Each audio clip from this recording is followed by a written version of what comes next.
All right, welcome into One of One Sports. We just had one of the best Final Fours in recent memory. Of course, we had all one seeds. It made for some really high level basketball games. We had Florida taking down Auburn in the first one. Thought it was going to be, really hard for Duke Houston to top that, but they managed. We're going to break down what we saw in those games and then predict who's going to win the national championship game tomorrow night. So, getting right into it first, Florida defeated Auburn 79-73, and we're just going to quickly kind of go through what we saw here. So what we were looking for, right, was would this be similar to the first matchup?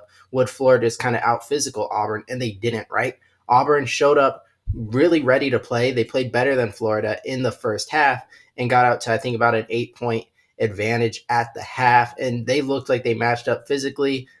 Broome was definitely playing well. Condon was really struggling on him. It was like, okay, Auburn's responded.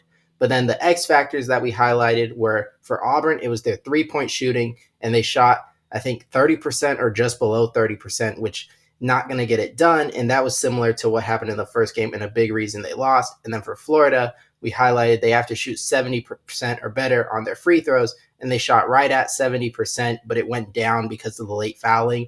But throughout the game, they were about like 80%, which for them is really good. And we thought those things would swing the game. And in a game like this tight, it kind of did. And then finally, we highlighted the best player in this game would be Walter Clayton Jr.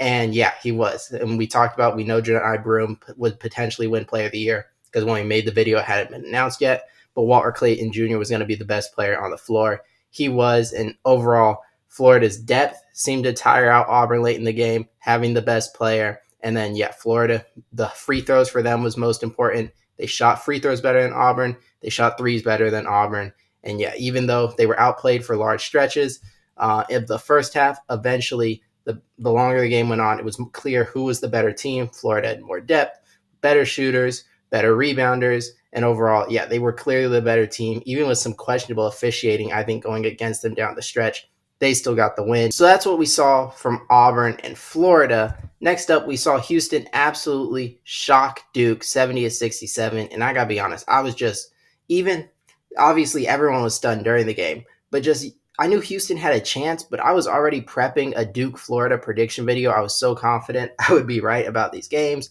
And I've picked Duke all throughout the tournament, like every bracket I made on the channel, every updated like second chance bracket, all of them. I always pick Duke. And to see a team that I thought was one of the best college basketball teams in recent memory, I mean, like I think what comes to mind there about like UConn last year was a great team. Baylor from the COVID year was really good. Those come to mind. And I thought it was just like one of those teams that was going to win the title, and now you fall short after a collapse. And this is one of the better teams I can think of to not win the title. Like I think they're better than the Jalen Suggs Gonzaga team. Like what kind of, I guess I think they're better than the North Carolina team that lost to Villanova probably. I think you might have to go back, for me at least, to that Kentucky like 38-0 team that lost in the Final Four. Might be what comes to mind. Like I thought this team was like a juggernaut powerhouse, really, really confident they could win it all, and just unraveled down the stretch. And I mean, credit to Houston for staying in and fighting. And this was really what they've done, not all season, because they a lot of times they were just better than the other team. But when they played a Kansas team early in Big 12 play, it looked like they were done. And somehow miraculously they end up getting that game to overtime and winning it in double overtime. A similar thing happened against Arizona. Arizona looked like they had Houston beat throughout the whole second half, and then Houston is able to steal it at the end. So we've seen them do this before. This team has no quit. They're going to keep fighting. And a Duke team that I think lacked experience, not in terms of their players were young, but just experience in terms of they hadn't had to play a lot of these games with a really good team fighting back into the game, right? Early in the season, maybe they saw a couple times, but they really just dominated throughout ACC play. They were used to getting up and the game's over. And I think we kind of saw they were like surprised that team was able to battle back, fight back into this game. And overall, like you couldn't inbound the ball when they were pressured. Tyrese Proctor missing free throws. Yes, you got some bad calls like the Cooper flag over the back, but I also think Duke, you had some favorable calls. I think there were officials missed calls both ways. Like Sion James, I think probably got fouled on a layup, but so did Sharp. The ball was obviously off Duke one time that they got the ball. So I'm not really going to sit here and say, oh, one call cost you the game, right? And even through all that, you had the chance, and Cooper Flag did miss the shot. I know some people are probably gonna say like Cooper Flag's not clutch. I'm not saying anything like that. I'm just saying the opportunity was still there through all of that, and ultimately Houston was the team that made the big plays, fought back, and was able, with all their experience, all the coaching experience as well, and just big time players stepping up, fighting through adversity, and winning this game in what I thought was really, really shocking. And now we can predict Houston versus Florida. And it is interesting because, like I said, the best team in the tournament was Duke. I'm still very confident about that. So the best team in this tournament is gone. And now it'll be Florida versus Houston. And yeah, I've had Florida losing the national title since the tournament started to Duke. But now they're not playing Duke, even though. So I haven't really thought about this potential matchup. So now it'll be fun to look into. And the first thing I think I'd like to point out, what does each team have? And for Houston, I want to start with, because it's basically the same advantages they had over Duke. It's this experience and it's this home court. And the home court, it's not like fully home court, but I think playing the games in San Antonio is certainly an advantage for Houston over Florida. But then the experience. Todd Golden, like Jon Scheyer, a young coach, pretty new to this, right? Kelvin Sampson, the exact opposite. He's been here before. And he's I think he'd be the oldest coach to win the title. So tons of coaching experience, tons of player experience with 6-year senior Jawan Roberts, 5th-year senior LJ Cryer. Everyone been on TV before. Everything I said in the Duke preview, if you watch that, carries over here. It's the same advantages. And Florida actually has a lot of the same advantages Duke had in terms of Houston's going to start at max. Like they have 2 6'8", maybe 6'9" players. Houston, you've got what is Handglocken, Chimulu, what's his name, Condon, and I'm forgetting the other guy, Hoff, right? Hoff, he's 6'9", but you have all these bigs you can throw out that are bigger than anyone Houston has. So the size is again a huge advantage, like it was for Duke.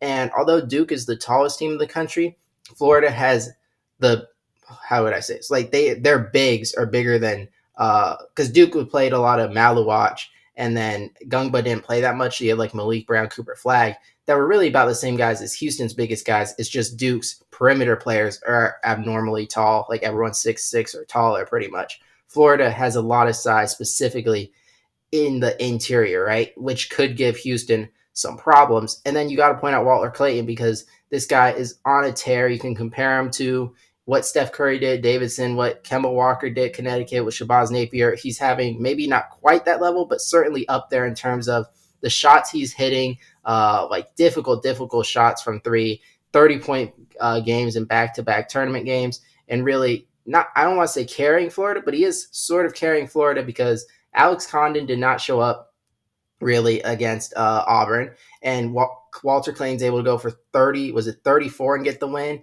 He showed up big time, 30 plus against Texas Tech in a game that looked like Florida was surely going to lose.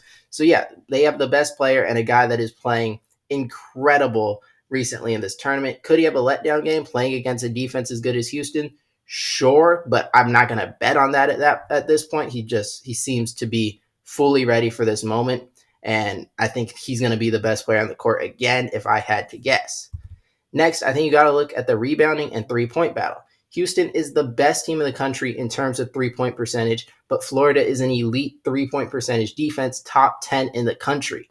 If they can limit Houston's threes, something Duke did early but couldn't really do late, you challenge those threes, you make them drive inside, you have the you have the interior defense and guys like Alex Condon, Handglocken to challenge shots at the rim. You take away the three, you funnel them towards the hoop, you have rim protection, and you make Houston play an offensive style they don't want to play.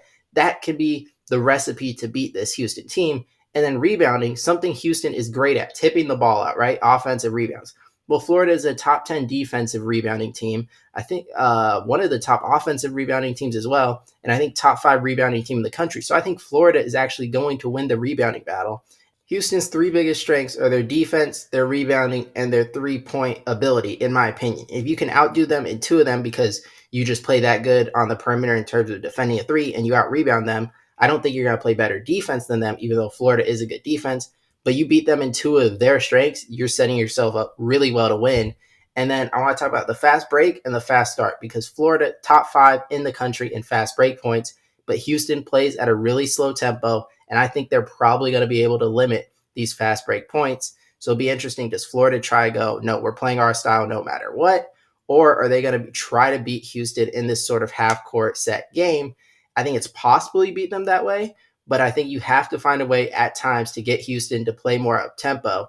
And then on the other side, I think Houston, Florida has started slow recently in a lot of these games. If Houston can jump out to the early lead, Florida's playing from behind. We know that Houston can slow the game down, make a 5-point lead feel like a 10-point lead, a 10-point lead feel like a 15-point lead. That kind because of the pace of play. And a fast start for Houston puts Florida in a major disadvantage. Outside of that, before I give the final pick, what you got to look at is this Florida, or you don't have to look at, but just kind of the narratives around these teams, right? So Florida has been dominant so long in SEC play, won the SEC tournament, has been on a roll. But now you've seen the adversity. You look like Texas Tech had you, UConn almost had you, but you've had this star player, Walter Clayton, make the big shots, put the team on his back, carry you to this point. Houston, another you're not really an underdog, but you kind of play that role, right, against Duke because everyone talked about how great Duke was. And like you fought back in that game the way you had in so many others. And now it feels kind of like the narrative's building more towards Houston at this point. Obviously, that doesn't impact who's going to win the game, but just from like a sports perspective, it's sometimes fun to look at that. Now, ultimately, I am going to pick the Florida Gators to win this game. And I'm not confident in this pick because I'm picking it for a lot of the same reasons I picked Duke to win. I think you have the best player. I think you have too much size. I think you can match them rebounding wise. And I think they have an offense that Houston won't be able to fully stop. Same things I said about Duke, and a defense that can give Houston problems. Same thing I said about Duke. And obviously Houston won. But the thing is, I think I was right about Duke. I think Duke clearly was better than Houston and clearly had all the tools to beat Houston, but fell apart down the stretch when Houston implemented the press and everything got tight. So I expect Florida to do a lot of what Duke did to a similar level, to hit shots, to defend Houston's three, and to be the better team. And then I just need you to be ready when Houston, if they need to tighten up and that defense is creating a lot of pressure, can you withstand that? And that's not a given. Like we saw against Auburn, Elijah Martin really struggled when Auburn applied the pressure. And Florida had some things that showed signs you could let a team back in the game doing if they do what Houston did to Duke. So I'm not extremely confident. And I do think the crowd's going to favor Houston. I think the momentum slightly favors Houston, and they have a lot going for them. But yeah, I think on paper, games aren't played on there, but I think there's Florida's counteracts Houston's advantages in so many ways in terms of I think they'll be better rebounding. I think they defend the three well enough. And I think they'll be able to have enough change of pace in the play and limit Houston just completely slowing it down because Florida's played Tennessee 3 times, was really successful in 2 of them. Houston's better than Tennessee, but it's a similar style. I don't think they'll catch Florida off guard. I think Florida will play their game, play better than Houston, and I think the Florida Gators will be national champions. Let me know who you guys think win this game. I think we're in for a great one. If you enjoyed this video, make sure to leave a like, subscribe, and there'll be more college basketball content coming. We'll have reactions to the championship game, way too early rankings, more transfer portal coverage, all of that coming up. So make sure to stay tuned. I thank you all for watching.